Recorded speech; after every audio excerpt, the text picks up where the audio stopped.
Welcome to Safety Unlocked. I'm Tim Neubauer, and our special guest today is Jennifer Landon. You remember Jennifer from a previous series of podcasts we did. Jennifer's here today to talk about a very important and topical thing this time of year, holiday blues and how to manage seasonal depression. Jennifer, I'd like to tell you that I am Mr. Kris Kringle, but there have been a couple of times in my life where this is very real for me. Talk to me a little bit about why this happens to some people. Sure. I think that there's lots of reasons that people kind of get what we refer to as the holiday blues, right? And some of those, the big ones might be family. And when I think of family, I think of it could be too much family. It could be too little family. It could be, maybe our families we're not near our families. Maybe some of our families are lost. So family is a big one. When you look at family dynamics and the dysfunctions of families, that kind of goes into the grief and trauma. If we have lost somebody recently and they're not with us during this holiday season, even if it wasn't recent, I mean, if it was somebody, 10 or 20 years ago, it can just kind of bring it up again. These just the feelings of depression and whatnot. And then, again, just real clear here, folks, I'm not a counselor. I'm not a therapist. I'm more of an educator when it comes to this. So, but a lot of what can happen is also like childhood trauma. Right. So Jennifer, that was actually a really good segue. I kind of jumped right into our topic. Tell me a little bit about your credentials and what puts you here today and what makes you passionate about depression and seasonal depression. So it actually kind of goes back to an experience that a friend of mine had. She lost her son in a military training accident when their Osprey helicopter crashed in a California desert. So all of what I do in this space of mental health awareness, grief education, etc., is all in honor of Captain Nicholas Peter Sapio. So that's how I got into it. When she lost her son, I didn't know how to support her. So, Tim, what do we do when we don't know how to support someone, or when we don't know something? What do we do? I try to, most time we ignore them because we don't know what to say. So they end up getting isolated. Right. Well, I didn't know what to do. So I Googled it. Right, how to support, my grieving friends. So I Googled it, and then that's when I happened upon this grief certification training program, which really led me into the grief education side of things because my friend Sue, and I do have, full disclosure, I have permission to, talk about Sue and her son, Nick. But I went into this because one of the things she said to me was, I can't go back to work. And I was like, why? Like, just really curious, why is it going back to work is so difficult? So that's what got me on this journey in grief education, which then went into more of the mental health awareness side of things. And I have also become certified to do suicide prevention training for construction. So this has really kind of expanded into this. And then I did a presentation not too long ago, and somebody reached out to me and said, hey, that was great. Could you pull something together on the holiday blues? Because that's a real thing. So I did the research, and that's why, we came up with this article. I did the presentation. And, I learned a lot in doing the research on this as well. Right. So, by the way, that article appears, shameless plug, on exceedsafety.com's website and your website, because you're affiliated with the New Hampshire, Vermont ABC. So real quickly, the name of, or the address of your website? Yeah, so it's www.abcnhvt.org. So that's the New Hampshire, Vermont chapter of Associated Builders and Contractors. But we'll have those links available for you on the podcast. But, you'd mentioned about the triggers, too much, too little, people there, people not there. And I don't have one for Christmas that I'm willing to share, but I will give you one for Easter, which is traditionally not a huge thing like Christmas. And my mother has been gone for probably 20 years now. But when I was a little boy, she used to get me the biggest apple you could imagine in my Easter basket. And every year, I mean, my kids are in their 40s and late 30s, my grandchildren are 20s, and all the way down to little ones. And so that Christmas basket thing isn't in my life anymore. But I got to tell you, whenever I see a basket and somebody wants to make one up for me and I don't see that apple, it's impactful for me. I Yeah. actually, when I started telling the story, I started getting a little tongue-tied because it's that impactful for me that it makes me miss that one, I don't want to say silly thing my mother did, because every kid wants a basket full of candy, but I got that mutant apple every year that was just so huge. And my wife, who I've been married to for 40 years, if she sees one around Easter time, I always see her look to grab that to try and replace that. So you never know what those triggers are around the holidays. It could be something as simple as a Christmas ornament that's no longer available, Yeah. Yeah. of loss, fire, moving, divorce, whatever. Yeah, Um, and those things, those are all, they're all triggers. And the holiday blues, and depression, typically starts in about the November time frame and can actually go through to the end of the holiday season, maybe mid-January. There is something that I've not yet researched, but I've been looking into it a little bit, is like the post holiday depression that can kick in. We get this, big high of, for those who love the holidays and all of this joy. Again, that's a topic for another day. But I think about those holiday blues. It's temporary. right. So when we look at it from kind of the mental health standpoint, we have a lot of people have mental health challenges. Holiday blues falls under that umbrella, but it's temporary. If we Right. find that the depression, the anxiety, the other symptoms that kind of go along with it start to move into the January, February, March timeframe, then we have a different issue. Right. So there are some factors that people might not think about. We change times in some parts of the Oh, country. yeah. Plus, the days are shorter. Do those play a real role in less daylight, especially in the construction world? Um, those kind of time changes and shorter days. Yeah, so I think that that's something that's actually the seasonal affective disorder, and that's actually something that is diagnosable. Again, I can't diagnose it, but that is something that's diagnosable. And when you look at it from the holiday blues perspective, right, we lose all of that sunshine.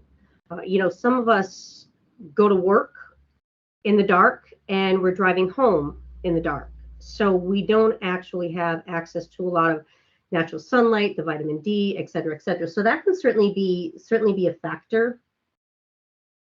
The Okay. seasonal affective disorder it's a real thing. So if you were experiencing that, to seek professional help, that might be a diagnosis Hmm. there is a stigma. I mean, Yeah. Oh, the what I call the 800-pound gorilla in the room is talking about it, and I would say the closer we get to the male dominated world of construction, the harder that is. And folks, you can't see this, but Jennifer, on my wall over there's a poster, and I talk about this a lot, and it's a military poster, and it shows one soldier carrying another soldier, and it says, "In the darkest hour, when demons come, call on me, brother, and we will fight them together." And it's about depression and those feelings that creep in, veteran to veteran, and it's very impactful for me. And I'll share with you. One of my wife and I have couple friends that we tend to go out with, and one of those couple friends, the husband said, "Would you come over on Thursday? My wife's out of town. Like to have a couple of bourbons," and it was in air quotes, couple of bourbons. And what he wanted to talk about was deeply personal yeah, and related to what we're talking about. Um, but he had a really hard time talking to even his wife about it. yeah, And I was grateful that he reached out to me, and I texted my wife, who was my Uber driver, Uber driver, and I told her this might be a very long night. yeah. To just sit there and be that voice. So yeah, there's a lot of triggers. And are there resources for people who might not have a good social support network? Yes. So there's a couple things. First of all, Tim, thank you for being that friend. Um, in situations like that, you can literally save a life, right? So when we look at the whole mental health challenges that our country faces, sometimes it's that feeling I'm alone. I could be in a room of 1,000 people that consider themselves, friends and family and loved ones, but I could very much feel alone. So Right. having that person that you can trust to talk to, and let's face it, the construction sector, um, is not known for being warm and fuzzy, rainbows and unicorns. It's more of Group the, hug, kumbaya. yeah, right. No So no, leave it at marshmallow the door, campfire songs.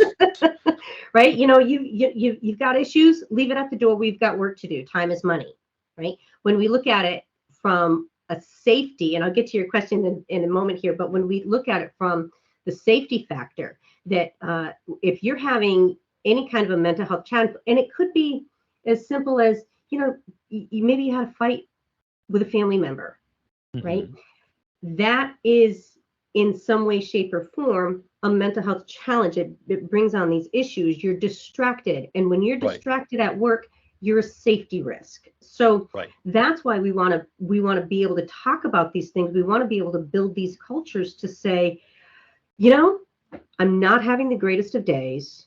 So just letting you know. And if you see that I'm not on my game, point it out, because I Right. may not realize that I'm not in my game. So to get to your question, yes, there are resources out there. There's if your organization has an EAP program, the Employee Assistance Program, that's a great place to start. A lot of people are nervous about going to an EAP because they feel like their employer is going to find out. And if their employer finds out that they're having some kind of challenges, then they might feel that that's going to impact their performance, and therefore, they could, you know, get fired. There's all of these things that people get paranoid about. Please know that the EAP programs are 100% anonymous. The only thing that an employer can look up is what the usage is. If you have 100 employees, they can pull a report to say that 10 employees used it. That's all that they can do. So that's a great place to start. And a little side story here, I have to tell you, when I was doing some research on EAPs, I thought, gosh, I don't know if we have one at our chapter. So we're only 5 people on staff. So I thought, I don't know if we have an EAP. So I sent a text to my president and just said, hey, do we have an EAP program? And not even thinking, because I'm doing the research, right? He calls me. He's like, yes, we do. Is everything okay? Which was great, right? Like, it's like, no, I'm just doing the research. Like, but not everybody's going to do that, right? So Right. number one, I would say, look into an EAP program as part of your benefits that you get at work. If you don't have an EAP program, there's lots of other resources out there. Um, there's again, just a plethora of different websites, Facebook pages, et cetera, et cetera. You can also, one of my favorite is an organization. I have no affiliation with them. I have to put it out there. Not a sponsor of them or anything. I'm just a fan. And I'm a fan of an organization called Help Texts. And, I sent you some of their information for that article that we wrote. They've just got good tips that's out there. And then, so you've got your workplace resources. There's different hotlines. In the event anyone is feeling like they're in some kind of a crisis mode, we have the 988 number, and that's the Suicide Prevention and Crisis Hotline. So 988, what happens when you call 988 is they get your phone number and they'll try to direct you to a local support. So if you're in New Hampshire and you've got a Wisconsin number, they might try to direct you to a Wisconsin service. So you just have to kind of let them know that. But just, that's a great resource. There's different hotlines. There's, again, tons of online resources, support groups, right? And Tim, I don't know about you, but the construction industry, like we said, the whole kumbaya, I don't want to go to a support group, and why do I want to talk to some stranger about my feelings? right? We're not known for that. No. But if it means getting through something or not, I'd say suck it up, buttercup, and go. Like, It is one. Before we talk about things like things not to say, like yeah, suck it up, buttercup, or smile, be happy, and yeah, I'll give you one of my favorite lines that I only use in joking. People say, how do you deal with depression? And my joke is I drink, and then everybody laughs, but that's not the answer. right, right. There is a veterans crisis hotline, and it's Yeah. 800-273-8255. And we'll make this available in the article. But you're right. If you call the 988 number, they actually, if you say you're a veteran, they will transfer you to there, and on there. And it's I know the stigma is there. I know when I talk to people about this, and folks, just a little behind the scene things, we were asked by one of our organizations that we belong to write a short article, and we've ended up with 9 mental health experts who are willing to talk on the subject. So we're going to end up doing this for most of 2024 once a month. So this is a huge commitment on Exceed Safety's part and my part, that this is that important to us. That we want to be here for them, for anybody, and I want to break that stigma down, that there are resources. Facebook, if you don't have close friends you feel that you can talk to, that there are other people in the industry and profession. And when you were mentioning the EAP program at my company, my wife is the EAP representative, so I'm kind of out in the cold there. I can't bring it to her. She would tell me exactly what you say, which is suck it up, buttercup. What are some other things we should not be saying to people? Sure. Some other things, like during the holiday season specifically, it's hey, come on, it's the holiday season. You're supposed to have fun. This is joyous. It's not joyous for everyone. It's not why are you such a Scrooge? Why are you so bah humbug, right? Those statements. I don't have the money, I can't buy presents. I feel inadequate, when it's really about the togetherness. Exactly. And for some, Tim, they don't want the togetherness. That togetherness may be too much. And that's where I think that we need to look at these situations and keep our judgments aside, right? Because we don't know what's going on. If there's a holiday party, there's a lot of pressure to go to these social gatherings. And we may have somebody who is, new to recovery. Being in that type of an environment is not going to be healthy for them. They may not want other people to know the why. So it's just being respectful and honor other people's wishes in that. And to also understand that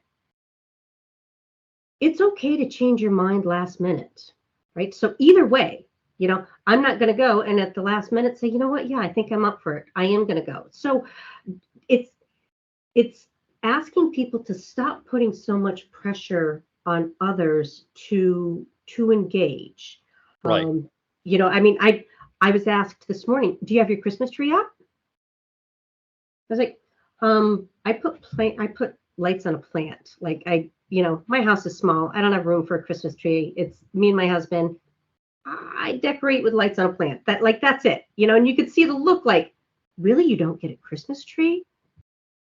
I lost my bet this year. I wanted to not decorate because I wanted to go away for the holiday. And my wife said to me, she goes, this is part of my soul, my happiness. I need this. So, all the kids come over and grandkids come over and we decorate. But funny you said about the Christmas tree. We actually in our office have a Norfolk pine that I've had for about 10, 11 years.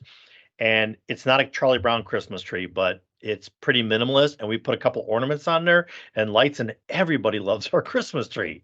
You don't need to do that big thing, especially you don't have money. And again, if you don't have the money, it's not about the stuff. It's about whatever makes you happy, whether that's an intimate gathering or the big party. And Jennifer, to just elaborate on a personal level, I I don't mind those big parties, but at some point I've had enough of them with my Mm-hmm. role and my public responsibilities. And my wife is very adept at saying, hey, we're going to go out and hang with these people. And I say, we're going to be there for 1 hour. Yeah. That's all I'm going to be. And there's never a disagreement, or you're going to go to this one. I'm not, Yeah. so I've, after the length of my relationship, I now have that safety mechanism to say, I've had enough. I'm going to give you minimum, or I'm just going to step out. And nobody ever said, oh, like, oh, Tim didn't come this time. Okay. So Yeah. Well, and are there good that's things one of to say to people, or to broach the topic about well, depression? so Tim, I was just going to say that, what you just talked about is the escape route, right? So Yeah. that's being prepared so that if you decide that you want to go, know that you have an escape route and have that planned out, your secret code word or whatever it is that you need to do, or the time limit. I want to leave. Yeah, I'm done, right? I need to go home, because all of that social pressure and all of the people, just being in a room with so many people can cause stress, even Yep. if it's a very joyous occasion. So having that escape plan is really healthy, and it's having sometimes the confidence to say no. And it's not just for the person who needs to say no, it's for everyone else to accept it. It's okay if they don't go. We don't know what's going on with people's, what's going on. Cool. I through this whole conversation, I've been thinking of one of my sisters who uh, she says you can't choose your family, but you can choose your tribe. And I love, she recently had a person who's intimate in her life for probably more than 45, 50 years. And that person passed away recently. And I said, do I Mm, need to come up and spend time with you and spend, and help you through the process? She said, I'm fortunate that I have my tribe. And it's not necessarily a big gathering. She just has her own group of people, and they don't necessarily work together or hang out together, but they're there. So what I would encourage people is to seek out a tribe. yeah. And don't wait for depression to set in to find that tribe, but no time like the present. Find the tribe. Yeah, that's great advice. It's, knowing who it is that you can reach out to for certain things, right? Certain people will show up in different ways. You may have somebody in your tribe who their job, I say quote job in quotes, is to provide humor. Mhm. Others are doers. They're going to come in and they're going to take care of stuff, whether you ask them to or not. They're just going to do it. Others are going to show up just to listen. So it's knowing who's there and for what purpose. I mean, some people, you may have your very best friend, Mhm. and that best friend doesn't show up. Not out of malice. It's never out of malice. Sometimes it's because they don't know how, to show up for you the way that you need them. Right. So what are some things when somebody does show up that they can say to identify concerns and support that person? Is there some, so as I'm trying to formulate this question, I'm Yeah. looking up, and where you can't see above my monitors is I have the pyramid of success from John R. Wooden, the head of um, UCLA's basketball program, but it was in Ted Lasso, the TV show. If you haven't seen it, he's the most positive guy in the planet, but he suffered from depression. Mm-hmm. And as I'm looking, I'm trying to think of, what do you say to somebody to get them to tell you they have a problem, that they might need some attention, or that they need some support, something. Are there tried and true things you can say to prime that pump? Yeah. So I think that it's identifying the changes, right? So some of those changes might be, how it is that they're showing up at work. Okay, so if we're keeping it focused on the work, and by showing up at work, I mean it could be, excuse me, physically how they're showing up. Are you Yeah. noticing that they've been wearing the same clothes for the last few days? Maybe they're showing up with, you know, alcohol on their breath, those types of things. So that whatever those are, it could be mood changes. You may notice that somebody's got some level of anxiety that you haven't seen before, or they could be just yeah, whatever, I don't care. So Right? personal Dismiss. hygiene, behavior change, showing up late to work, not leaving on time or leaving early. Okay. Yeah, or just being like hyper vigilant. Right? That's another one that, putting in so much time and energy at work and putting all of their focus because they could be avoiding something else. So when you happen to notice uh, different behaviors than the norm, sometimes the best thing is to say, hey, I've noticed that, right? Right. And be specific with it. Okay. I've noticed this, and I just wanted to check in to make sure that you're okay. Right. Excuse me. I don't do that first part. I normally say, if you would like to talk or need someone to listen, Mhm. just know this door is open. And Yeah, it's I have found in my role, especially in the workplace, that I'm high enough up the food chain. The people don't come into my office because I'm that high up. Unless they're a senior manager, and then they're yeah, definitely not going to do that. So for me, it tends to be friends and peers, yeah, but I try not to say I noticed. What I say is, if you need something, I'm here to listen. yeah. But what I have found is that people who don't take me up on an offer Mhm. often seek out other people to talk to that they're more Yeah. comfortable with. Everybody's more comfortable talking to our HR manager than they are talking to me. Everybody, period. So if I've primed the pump, I guess the point is, if I've Yeah. primed the pump for them to seek help elsewhere, my job is done. I shouldn't take it personal that they didn't want to talk to me. I just wanted them to talk to somebody. Right. And a lot of that's relationship based as well, right? If you're a supervisor, you're a superintendent or a foreman on a job site and you happen to notice, one of your workers, that relationship is going to be a little bit different. Right. So I think that all depends on what the relationship is. And it could be just if it's more of a casual, you don't know that person really, really well, it could be like, are you okay? Do you need somebody to talk to? I'm here. If you just need somebody to listen and vent, happy to listen, no judgment. Right. So it does depend on what the relationship is. Or it could be, you seem a little bit off today, or you seem a little bit sad today, or whatever that is. Is there somebody that I can, get you in touch with? It's all relationship. And when you're looking at the holiday blues, again, keeping in mind that that's more temporary, but it can exacerbate and become a bigger issue. Right. I want to switch on to setting boundaries, but before I talk about that, this is something that I struggle with because I'm a person who's a giver, and I've given two people who've taken advantage of me, uh, betray me, take advantage of the situation, my kindness, my generosity with my time or my resources, and they've played upon that. To me, at times, that's actually my struggle, as I feel bad that I was duped. But some of the defenses is setting boundaries and going back to my sister. She's such a wonderful person. She had one of her children move in with her, and she took a piece of yarn and laid it in her refrigerator and said, the left half is yours, the right half is mine. It was just her boundary, but it was her way of saying there are boundaries to an Yeah. adult child to move back in again. It was such a wonderful analogy. And I struggle with that. That is probably one of my bigger moments where I get discouraged as I set boundaries and people take advantage of them. Are there some things we can do to set boundaries when we're helping people? So when you're helping people, I think of it as kind of the caretaker. You also have to make sure that you're okay, right? So Hmm. it can be exhausting if you have, a plethora of family and friends that you're taking care of. You also have to make sure that you're taking care of yourself, and you need to be able to set those boundaries. And the best way to do that is through honest communication.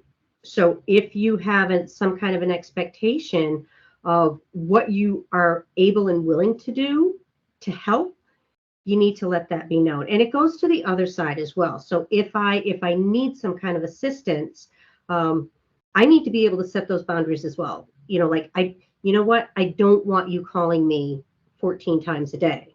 Correct.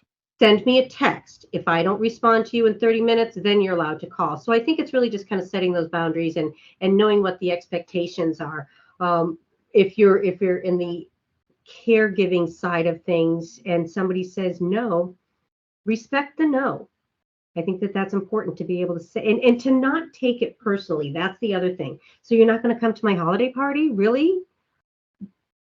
And know that they may say no this time. Ask them every single time, and it may be 12 times down the road, they might say yes, right? You don't want to exclude somebody from something if they just keep saying no. Just let them know, you know what, I'm just going to keep asking you. And one of these days you may say yes. And if you do say yes, it's okay if you change your mind at the last second. It's just understanding and respecting each other's needs, and then, prioritizing your needs. Like, what is it that you, as the person who's kind of, having some challenges, what are your needs? And go through whatever it is that you need to go through without feeling guilty and making other people feel bad. Right. It's okay. It's momentary, or, it's not a permanent situation. And then, set time limits. I mean, I don't know about you. Actually, I don't know of any family, we talk about dysfunctional families. I don't know of a functional family. Let's face it, they don't exist, right? Every family is dysfunctional in some way, shape, or form. If you've got those family dynamics that are dysfunctional, again, get your escape plan in order and just limit your time with people who cause you stress, that unnecessary stress. Just limit it. And whatever they happen to say, let it roll off your back. That is an excellent observation on things you can do for your own self-care and coping. Yeah. Jennifer, I want to give you one last word here before we wrap up our podcast. Is there any closing thoughts that you'd like to give to our listeners? I think that if we take a look at it, our country is facing such challenges in the area of mental health. The holiday blues, again, being a little bit more temporary, but when we look at the mental health challenges that we're facing, I think it's really understanding that all of us have something going on. And it's really being more aware of other people's needs, being respectful of what they need, putting our judgments aside. That does nobody any good.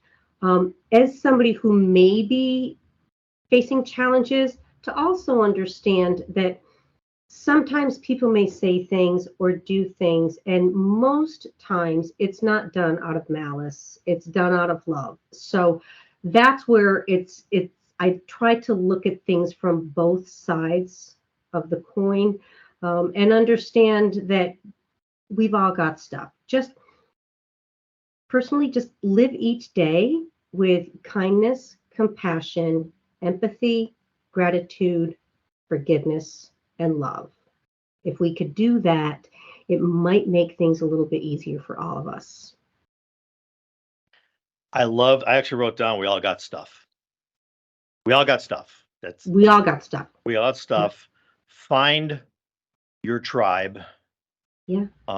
If you don't have one, start looking one, start building that tribe, that support group. They could already be in your life, but have that conversation with them. And if you really are feeling to that point, remember, 988 is a direct hotline in most states and most areas. If not, 911 is there for you. For veterans specifically, there is a crisis hotline, 800-273-8255. And finally, and Jennifer mentioned this about help texts, where if you don't want to talk to somebody and you just want to correspond through platforms such as texting, that you have that opportunity. So. Yeah, and Tim, I would also invite folks. I have a Facebook group. It's an open Facebook group. It's called Your Grief Matters. It's, we talk about mental health issues. It's a real open, casual forum. So I would encourage folks, if they wanted to join the Facebook group, Your Grief Matters, and let me know how it is that I can be of assistance. All excellent resources. And thank you so much again, Jennifer, for your time. You've been listening to Safety Unlocked. I'm Tim Neubauer with Jennifer Landon. You have been listening to Safety Unlocked, the morning show, a podcast for safety people by safety people, brought to you by Exceed Safety, a full spectrum consulting firm. Visit our website at exceedsafety.com or call us at 919-728-SAFE. Exceed Safety LLC.